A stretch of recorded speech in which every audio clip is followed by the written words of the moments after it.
व्याधियां तन की मिटी और त्राण सीमाएं कटी, मन की निराशाएं मिटी, सम मार्ग अपना जो चुके। सारी व्याधियां तो समाप्त हो जाती, इससे परे है एक और बड़ी समस्या, मन की विकार, इंद्रियों के आकर्षण। पग पग पर आते हैं पड़ो। जितने विकारी पाश हैं, भय मरण व्याधि त्रास है, जितने विकारी पाश हैं। कुछ तो भजन में कुछ ज्यादा ही दिन हो गए, प्राणायाम करना भूल गए। प्राणायाम मत भूलो, पुरुषार्थ नहीं छोड़ना है।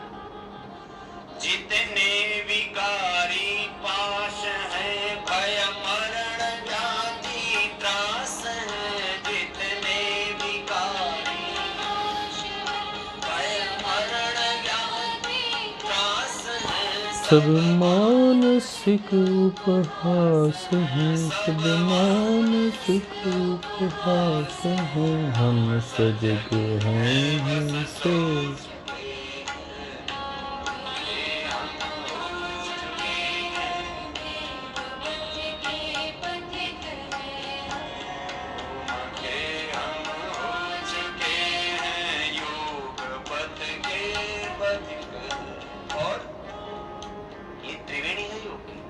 ज्ञान योग, भक्ति योग और कर्म योग। मनसा वाचा कर्मणा पवित्र रहना, मन से, वचन से, कर्म से। ये त्रिवेणी है योग। सत्य, प्रेम, करुणा, ये त्रिवेणी है योग की। परमात्मा, आत्मा और प्रकृति की यथार्थता को जान करके, इनकी निर्दोषता को जान करके स्वयं को निर्दोष बनाना, ये योग की त्रिवेणी है। इस त्रिवेणी में जो स्नान कर लेते हैं, वो जीते जी स्वर्ग का आरोहण पा लेते हैं और परम विश्रांति में जीते हैं। पावन त्रिवेणी धाम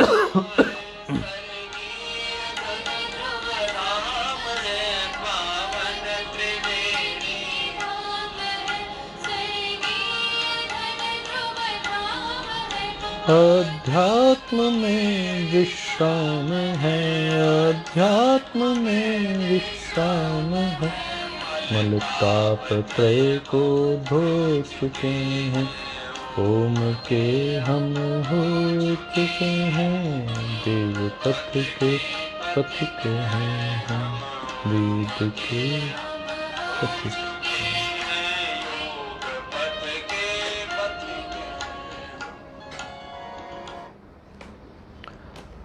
ओम श्री परमात्मने नमः।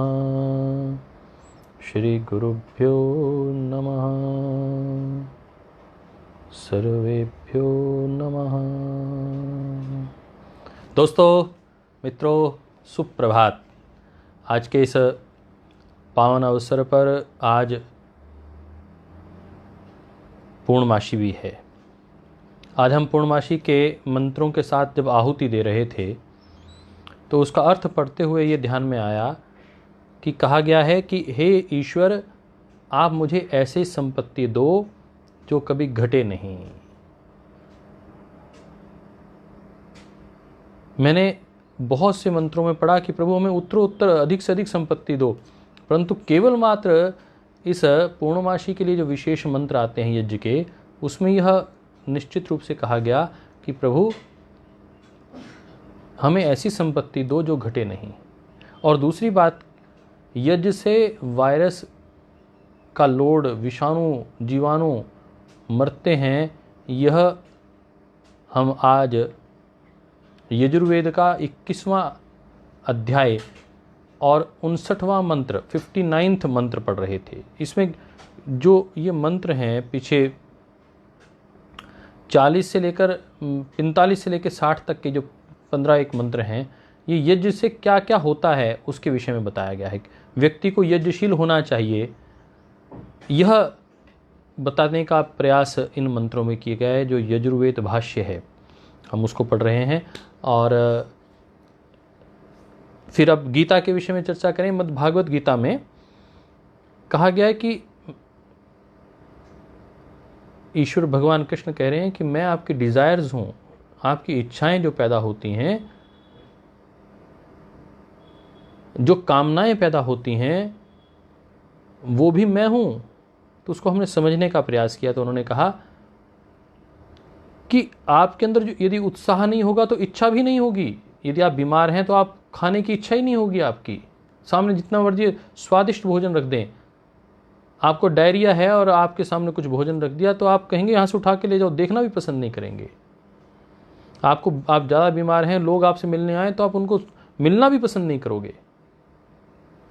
अंदर से जब उत्साह टूटता है तो व्यक्ति की इच्छाएं ही समाप्त हो जाती हैं। तो कह रहे हैं कि इच्छाएं आपको समाप्त नहीं करनी। कल एक साथी ने चर्चा में कर रहा था कहीं, तो उन्होंने कहा कि क्या योग का अर्थ इच्छाओं को समाप्त करना है?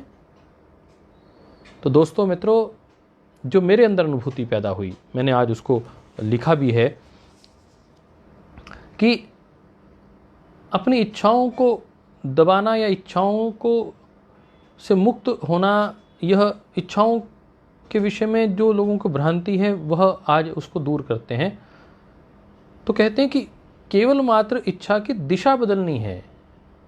आज हम जिन सूत्रों का हम पाठ करने वाले हैं उन सूत्रों में यह चर्चा आने वाली है। आज हम 27वां और 28वां सूत्र जब करेंगे, तस्य वाचकः प्रणवः तज्जपस् तदर्थ भावनम। उस परमात्मा को कैसे प्राप्त करें, कैसे हमारी इच्छाएं बदल दे वह ईश्वर, वह उसकी चर्चा आएगी। तो हम चर्चा कर रहे हैं।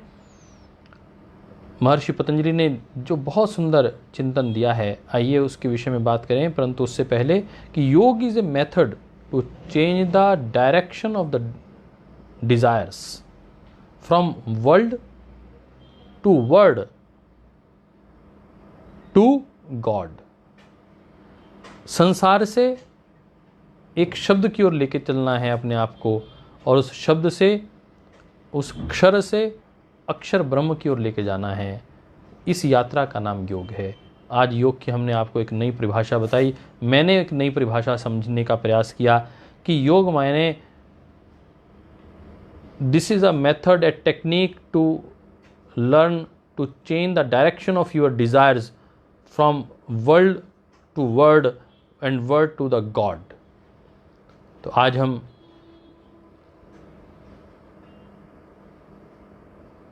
देवस्नान पूर्णिमा कहते हैं इसे जगन्नाथ प्रभु जी की, हमारे उड़ीसा के साथी बता रहे हैं, उनका भी बहुत बहुत अभिनंदन।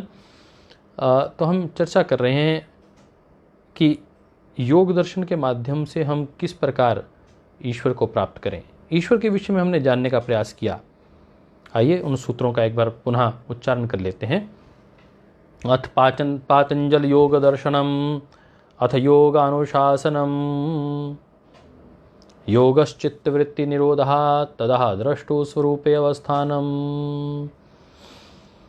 वृत्ति सारूप्यमित्रत्र वृत्तया पंचतया क्लिष्टः प्रमाण विपर्यये विकल्प निद्रा स्मृतया विपर्ययो मिथ्याजानम अतदरूप प्रतिष्ठम शब्द जानानुपाति वस्तु शून्यो विकल्पः अभाव प्रत्यालंबना वृत्तिर्निद्रा अनुभूत विषयः संप्रमोषः स्मृतिः अभ्यास वैराग्याभ्याम तन्निरोधः तत्र स्थितो यत्नो अभ्यासः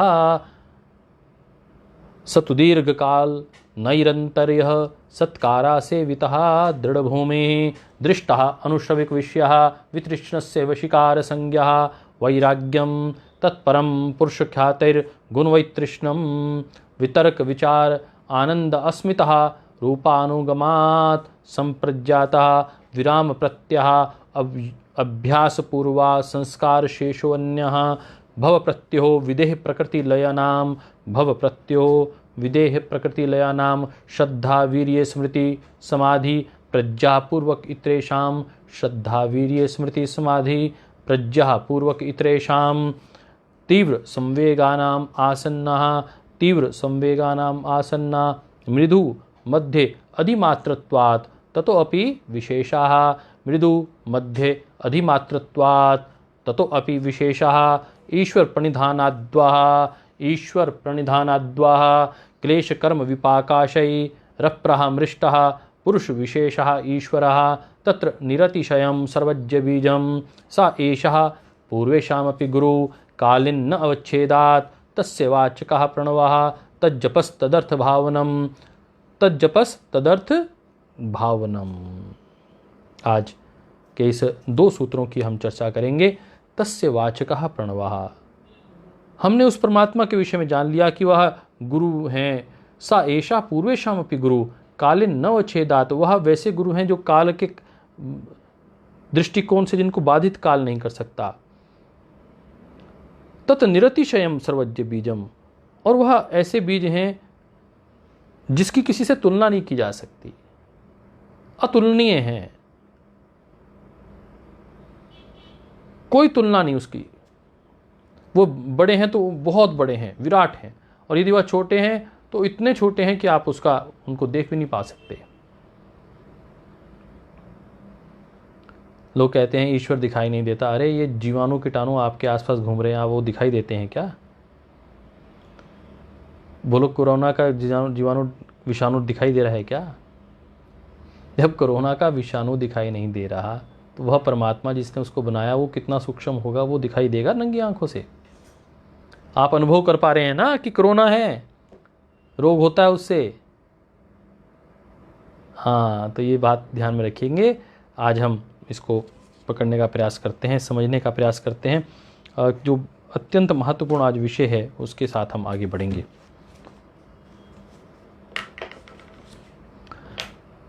कल से हम आगे चलना शुरू करते हैं अपने आज हम गीता जी का भी एक सूत्र पाठ करेंगे, उसके भी श्लोक को लेंगे। कह रहे हैं कि गुरु कौन है? गुरु वो जो हमारे विज़न को बदल दे, जो हमारी नेगेटिव थॉट्स हैं उसको बदलकर पॉजिटिव थॉट्स में कर दे। गुरु वो जो हमें भय से मुक्त कर दे। गुरु वो जो हमें अंधकार से मुक्त कर दे। गुरु वो जो हमें ज्ञान से युक्त कर दे। आइए हम भय मुक्त हों, ज्ञान युक्त हों, अंधकार युक्त हों और हमारे जीवन में दृष्टिकोण बदले। हम किसी व्यक्ति के प्रति एक नकारात्मक भाव रख लेते हैं, फिर सारी जिंदगी उसके साथ द्वेष करते हैं। प्रयास करें, अपनी ओर से आगे बढ़ें, उस नकारात्मकता को समाप्त करें। पूरी दुनिया बदलना, आज हमारी कमलेश बहन हरियाणा योग परिषद के पेज पर बहुत अच्छा बोल रही थी कि कह रही थी कि एक व्यक्ति को कहा गया कि हरा रंग उसके लिए अच्छा है, तो उसने अपने आसपास सारा नगर ही हरा कर दिया। वह हो सकता अच्छा ये रहता कि वो एक हरे रंग का चश्मा ले लेता तो उसको सारा हरा दिखाई देता। अर्थात हमें केवल अपना दृष्टिकोण बदलना है तो हमारे सब लोग अच्छे दिखाई देंगे, हम अच्छे बन जाएं। गायत्री परिवार का ये वाक्य बड़ा अच्छा है कि पहले हम आप सुधरें फिर औरों का सुधार करें। हम बदलेंगे जग बदलेगा। तो हम अपने से शुरुआत करें। अपने जीवन में जो जो दोष हैं हमें पता है, अन्यों से ज़्यादा हमें पता है। आइए उन दोषों को ठीक करने का प्रयास करते हैं। बीच बीच में मैं नीचे सामने मेरे फ़ोन है, उसमें देखता हूँ आपके कुछ जो कमेंट्स होते हैं, उसके आधार पर कोई टिप्पणी करनी हो तो वो भी करने का प्रयास करते हैं। कोई विशेष विषय आपके ध्यान में आए तो बताइएगा। तो हम कह रहे हैं कि गॉड क्या है? तो God to reveal to guru. God और गुरु एक ही शब्द हैं, एक ही उसका, they are the two sides of a single coin. यदि एक तत्व नहीं है तो दूसरा तत्व भी नहीं होगा। अब हम तीसरे तत्व की बात करते हैं, क्योंकि पूरी प्रकृति त्रिगुणात्मक है।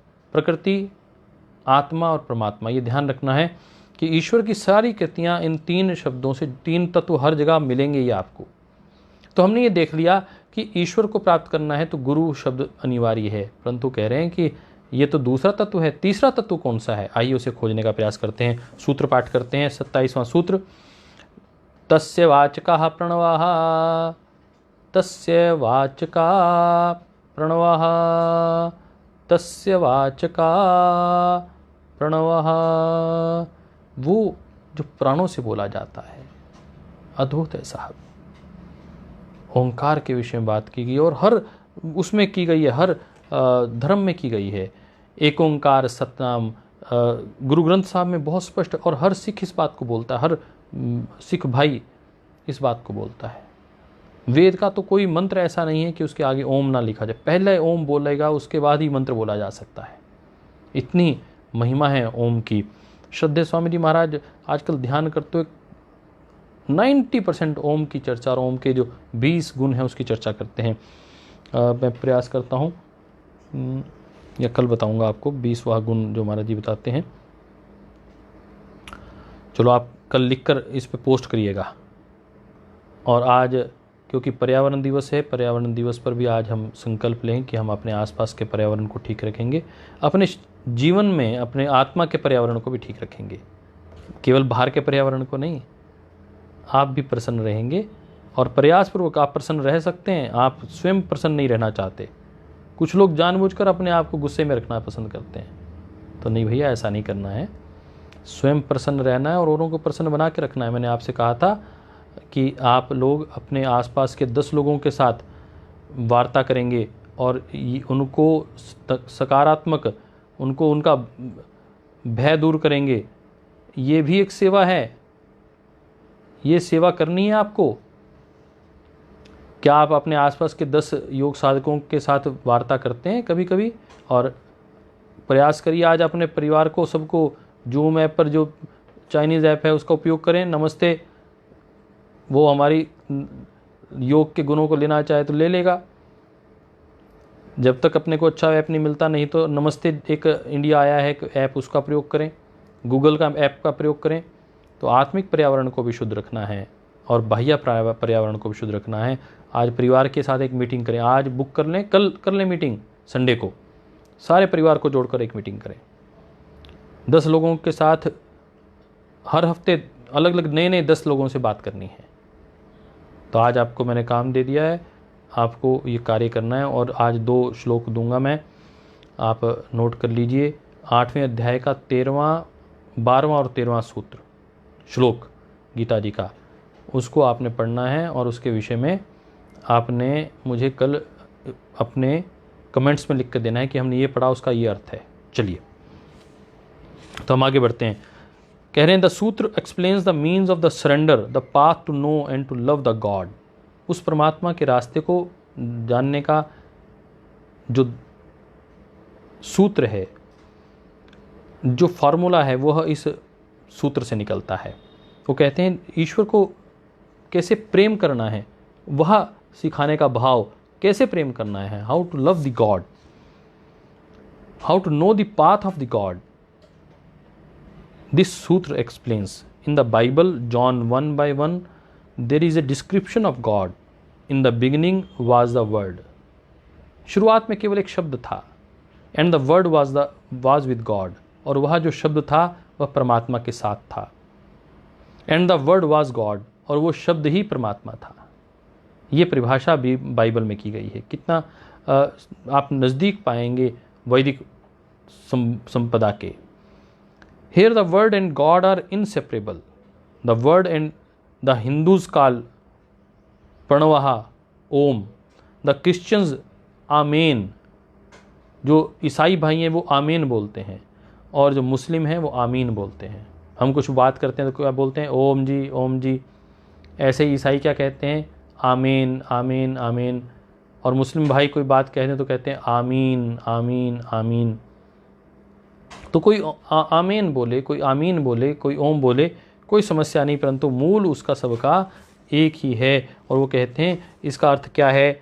तो कह रहे हैं कि प्रणवहा, जो प्रनवा, जो सदैव नवीन रहता है, उसे ममता जी कह रही हैं प्रथम अध्याय का 11वां 12 नहीं, 8वें अध्याय का 12वां एवं 13वां श्लोक, जिसमें ओंकार के विषय में विशेष बात की गई है। ओम कहो, अंकार करो, शब्द ये बारंबार कहो। ओम के हम हो चुके हैं, देव पथ के पथिक हैं हम, वेद पथ के पथिक हैं हम। तुझ में ओम मुझ में ओम सब में ओम समाया, सबसे कर लो प्रीत जगत में कोई नहीं पराया। तो ये ओंकार की बहुत से गीत आपको सुनाई देंगे। तो आप लिखा है प्रणवः, ever new eternal sound is called Omkar. फिर दूसरी डेफिनेशन दे रहे हैं प्रकृष्टना नवः, जो प्रकृष्ट है, proper way of expression of love is called Omkar. Om प्रणवः, प्रणव, that it is onkar and the prayer also. This is onkar, this is a word and also a prayer. Nad Brahma, God as the word or sound. This God is a word and a sound also. This is a divine sound. हमारे भाई अभिजीत बोस जी कोयम्बटूर से बहुत दिनों के बाद जागे हैं, उनका अभिनंदन।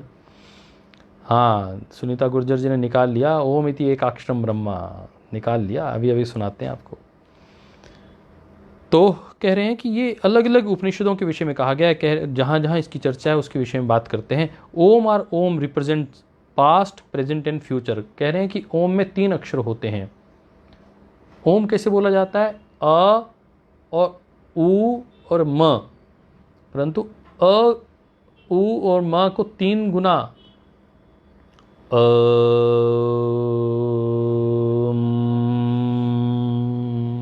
इसको प्रकार बोलते हैं।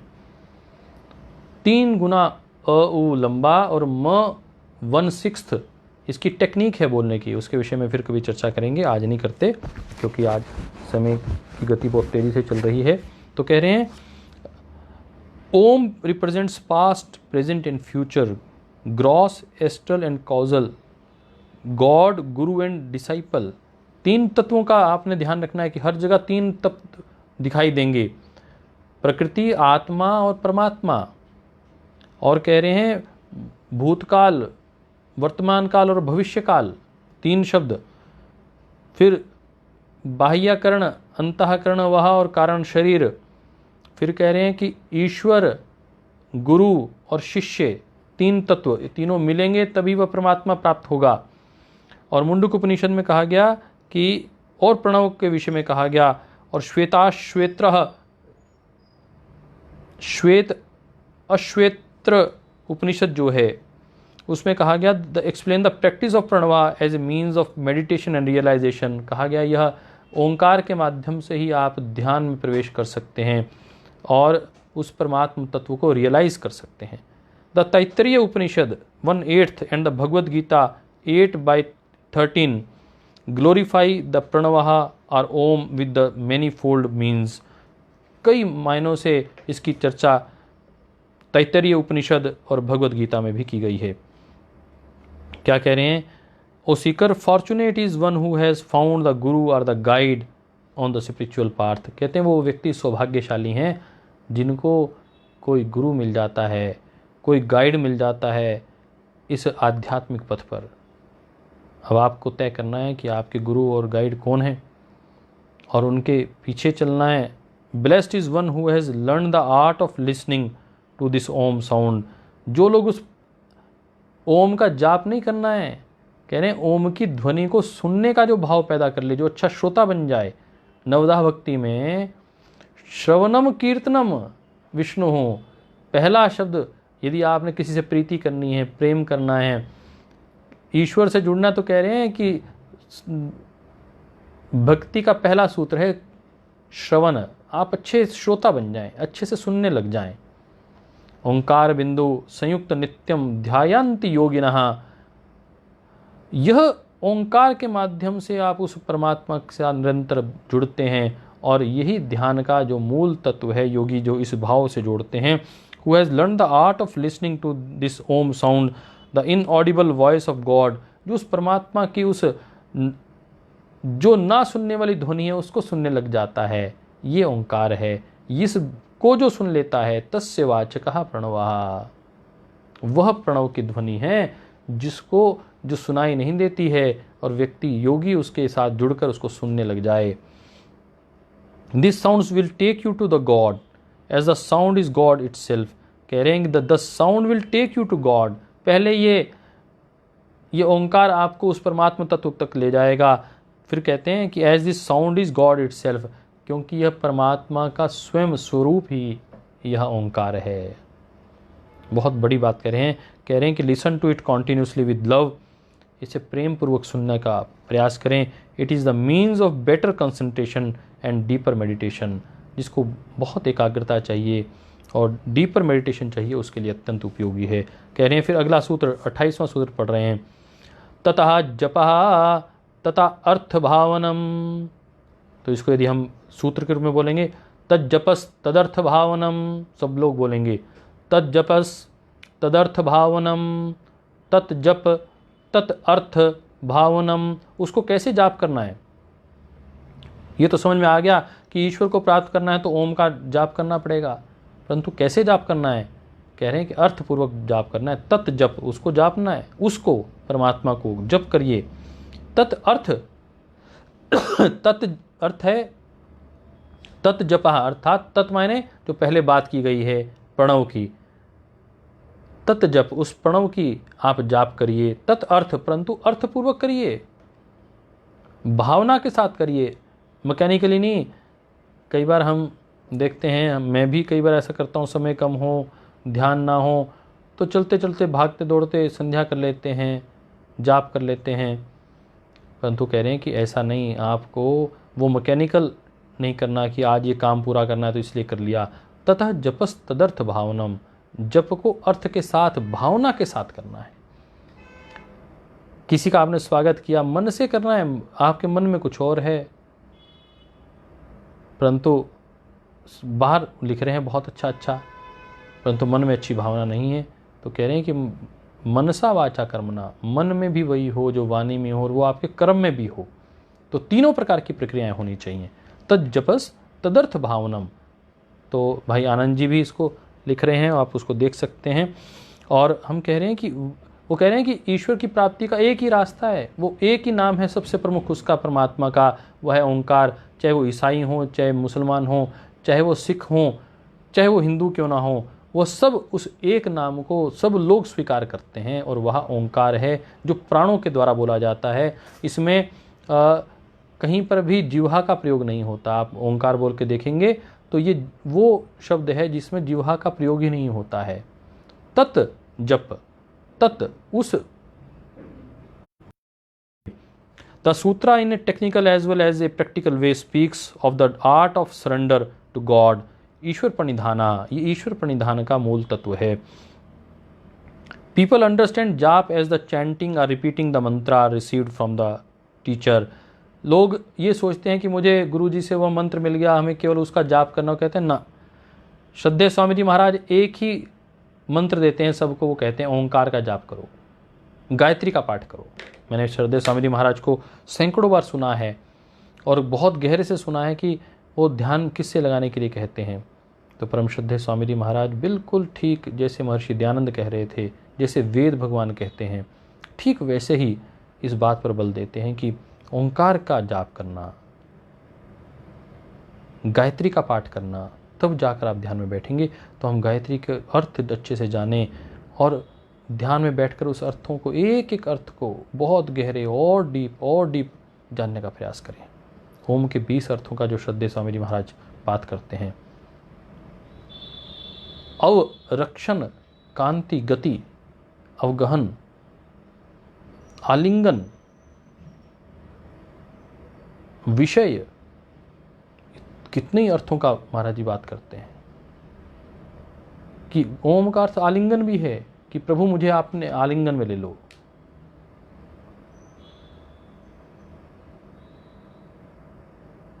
आइए इस कह रहे हैं कितने प्रकार के जाप होते हैं। तो कह रहे हैं कि पहला जाप तो होता है वाचिक जाप, दूसरा जो उपांशु जाप और तीसरा मानसिक जाप। लिख लीजिए आप लोग। वाचिक जाप,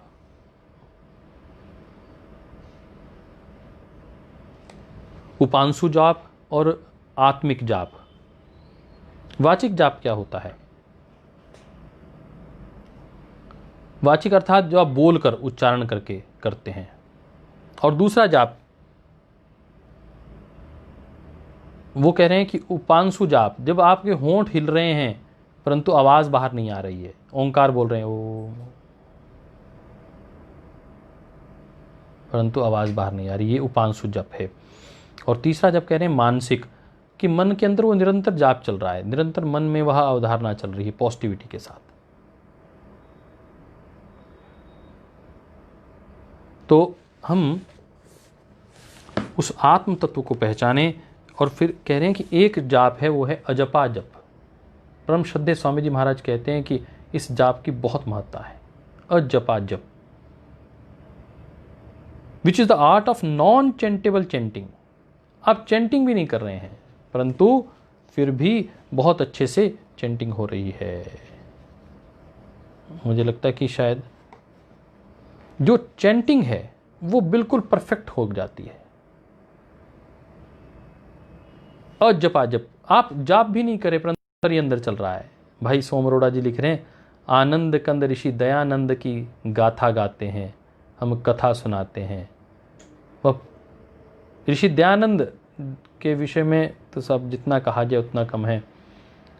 मेरे दादाजी कई बार कहा करते थे, ए आफताबे आलमा तूने दम में दूर कर दी जुल्म ते भारत सिता, क्या मेरी मजाल जो तारीफ़ तेरी कर सकूं, कमज़ोर है मेरी कलम कमज़ोर है मेरी ज़ुबान।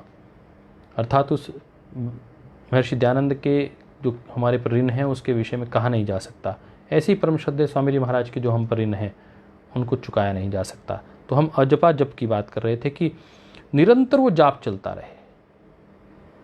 The real jap is known as ajapa जप which is the art of non chantable chanting. इसे लाहड़ी महाशय ये लिख रहे हैं कि Om sound is a continuously without interruption, निरंतर without any interruption. The subtle difference with manasa is that you can remember mentally and ajapa is done with the breath. कह रहे हैं कि जो मानसिक जाप है वो तो आप मन से करते हैं परंतु अजपा जो है वो आप प्राणों से करते हैं।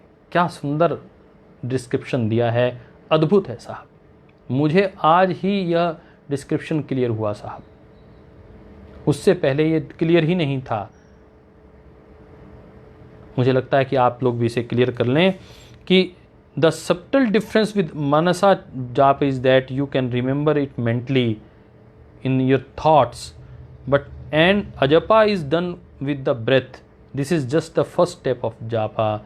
जब आप प्राणों के माध्यम से प्राण को आते और जाते हुए निहारते हुए, एक प्राण अंदर जा रहा है तो ओंकार की ध्वनि के साथ, दूसरा प्राण बाहर आ रहा है तो ओंकार की ध्वनि के साथ, ये जो जाप आप कर रहे हैं ये अद्भुत है साहब। तो कह रहे हैं कि यह अर्थ भावनम, इसको contemplation of its meaning, the word should be repeated with the contemplation on its meaning. अर्थ के साथ उसका हमें उच्चारण करना है। तो मुझे लगा कि ये मैं आपके साथ साझा करूं, बहुत महत्वपूर्ण एक विषय था। तो कह रहे हैं कि remember Mantra Guru and God are one, ये एक ही तत्व हैं। ओंकार, गुरु और ईश्वर ये एक ही तत्व हैं। आपने एक को पकड़ लिया दूसरा मिलेगा ही,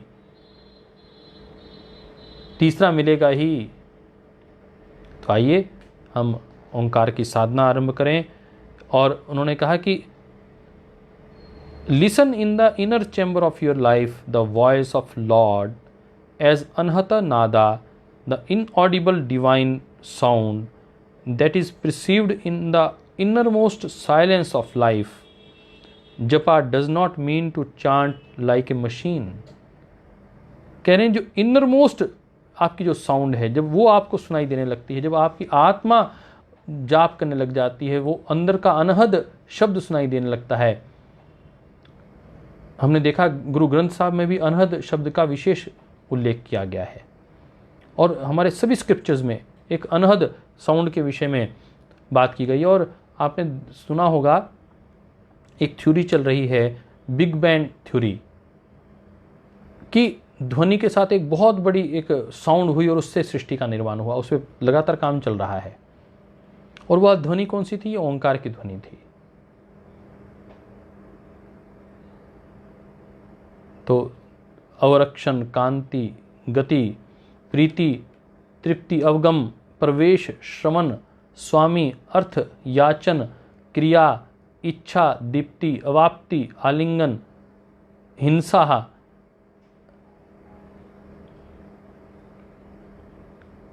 और भगवत इच्छा। यह 20 सुजाता मरला जी ने बहुत अच्छा, सुजाता मरला हमारी बहन है कर्नाटक की, उन्होंने बहुत अच्छे से लिखा है ये 20 तत्वों के विषय में, उनका बहुत अभिनंदन।